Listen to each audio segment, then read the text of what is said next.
morning, afternoon, and evening, ladies and gentlemen. And as this title suggests, Season 6. I'm out of the house right now, but what a game to start the year for the Winnipeg Jets. And you know what? They lost, but they lost. The Winnipeg Jets lost 5-4 to the Dallas Stars. That being said, I am not worried. I think overall, this is a positive sign, all things considered. For the most part, I think the Jets had a pretty good game. They had a really bad stretch at the beginning of the third, also helped by the... But we'll start over. Let's start over. Going into tonight's game, first off, if you haven't been, let's first just get all the sprinkling out of the way. If you haven't been checking out the channel in the off season, I understand. I totally understand. I have a job. I got a couple jobs. One is with the MJHL, the Winnipeg Monarchs. So that's why this is here.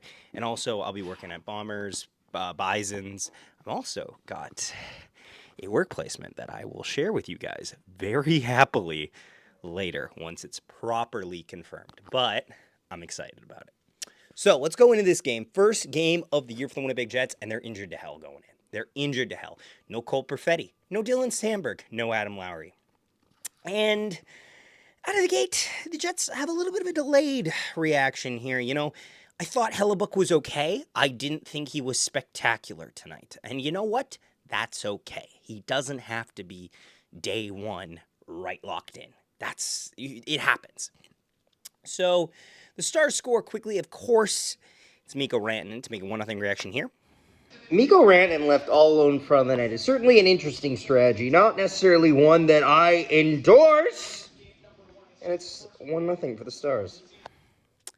Then, you know what? The real, proper $12 million man goes back the other way and scores.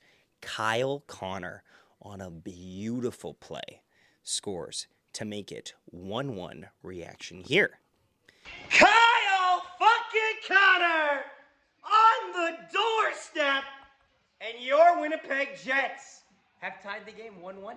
We love it. We love it. And then I was hoping we'd get out of the period scot-free with a tie, but no, Nils Lundqvist, his first of the season, first in a while, scores to make it 2-1 Dallas reaction here. You don't think Hellebuck got good eyes on this, Kevin? I don't think so either. Like, this is a weird play. Tight angle, out front, fires. Oh, God. Hellebuck's doing... There's a new Hellebuck giving up a goal animation that I don't like. And it's him reaching like a cat reaching for a ledge type thing. Ah, God. 2-1 Dallas. 4:36 to go in the first. And then we go into the second period. So the second period of play, I don't believe there's any goal. There's actually no goals against here. But I like the play of the Jets. I thought they were so close on a number of opportunities. Their power plays took a little bit of time to just get going. And overall, the power plays were a little bit of a letdown. They weren't able to score on the Dallas Stars. And special teams, you know, for the most part, the Jets, oddly enough, did win the special teams, though, just not in the way you'd expect. I'm going to get this one thing out of the way. I didn't love the officiating tonight. I thought it was a little... It was a little... how do I say this? It wasn't bad officiating, but it was very active officiating. It felt like a lot of people that were like, first game of the year, we got to get our reps in, we got to get our calls in, and they were just putting their hand up for everything. And you know who was taking advantage of that? Mikko Rantanen. Mikko Rantanen, the guy they call Moose, oddly looked like Bambi out on the ice there with the amount of times he was just taking falls. He dove off of I can count 3 occasions where, like, everyone was getting penalties on Mikko Rantanen. And Mikko Rantanen, for his credit, he was playing a fantastic game. He was diving. He was making those calls happen. He goes down. He knew he took a horrible penalty in the corner, and then he pulled Neil Pionk and fell with Neil Pionk, and Neil Pionk got the penalty. Great. The downside of that is that as the year goes on, Mikko Rantanen is not going to get as many calls because officials are going to know that he's a smart player that is going to take those advantages. So they're going to call it less. So I don't hold that too much against the officiating tonight, but there were opportunities where they let the game down. We'll put it that way. And that kind of leads into the third period where the Dallas Stars score to make it 3-1 reaction here. And then, actually, sorry. Let's cut that. We don't cut to the 3-0 goal. First off, what time is it? Moose Watch!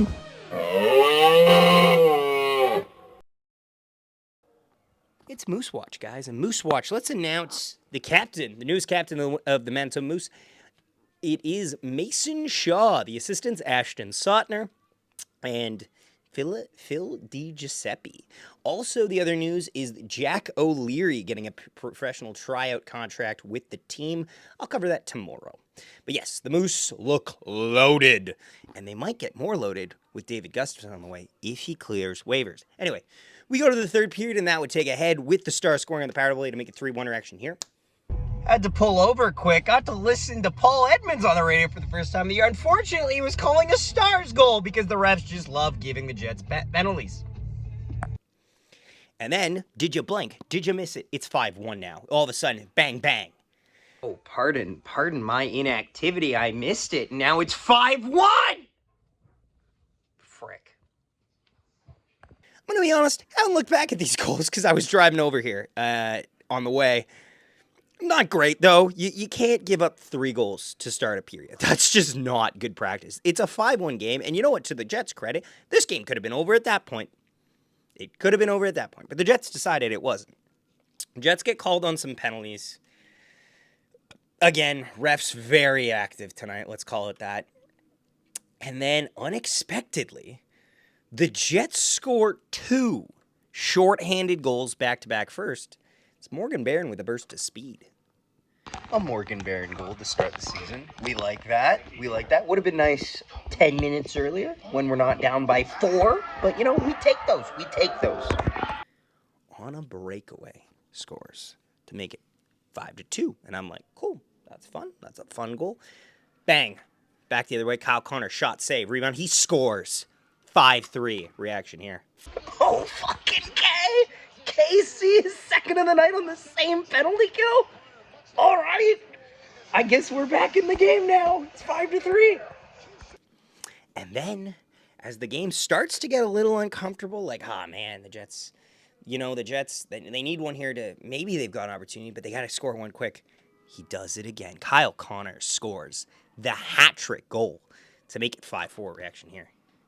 Okay, so Kyle Connor just scored his hat-trick goal. It's 5-4. What am I doing? What do you mean? There's still 3 minutes left.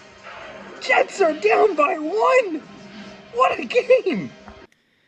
Unfortunately, that's as close as the Winnipeg Jets would get to winning this game. They get a late game power play, but the power play still looks out of sorts. And the Jets fall 5-4 to the Dallas Stars. But you know what? I'm not worried. That if anything, that shows the Dallas Stars at full strength barely beat a Jets team, missing a lot of key people, including 2 key penalty killers in Adam Lowry and Dylan Sandberg, as well as Cole Perfetti, an offensive weapon in his own right. I think the Jets can be toe-to-toe with this team, 100%. 3 stars of the game. Honorable mention, Jonathan Toews, because the whole story coming in was how long he'd been out of action. I thought he had a good game. I didn't think he was crazy good. I thought there were moments where I was like, he's okay. But overall, good. 3 stars of the game. It's going to be real easy. It's going to go Dylan DeMello, 3rd star. Dylan DeMello had like 3 assists tonight. He was on it. That man has never had as high of a points per game average in his career as he does tonight. 2nd star, Mark Scheifele. 3 assists, I believe, for Mark as well. And 1st star, was there any doubt? It's Kyle Connor, the hat trick. And the Jets, as the Jets fall 5-4 in regulation.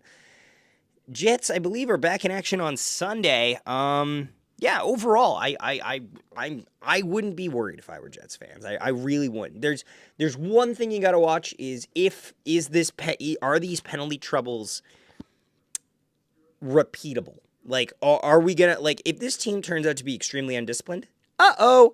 But if they can keep themselves a little more disciplined going forward, I think this is completely reversible. This is a completely avoidable game. And then Hellebuck, yeah, maybe get a couple more help in front of him, but it is what it is. I wasn't in awe of Hellebuck tonight, but I thought he was serviceable. And I expect him to play, and for Hellebuck standards, Hellebuck has extremely high standards, and I think he didn't work up to the Hellebuck standards. I thought he was a good goaltender tonight. I didn't think he was helly, but he was a good goalie tonight. So you work from there. Overall, good game, but, could have came up with 2 points. They made it close. That lapse at the beginning of the third period, you can't have those. The defense is a mixed bag, especially with Logan Stanley.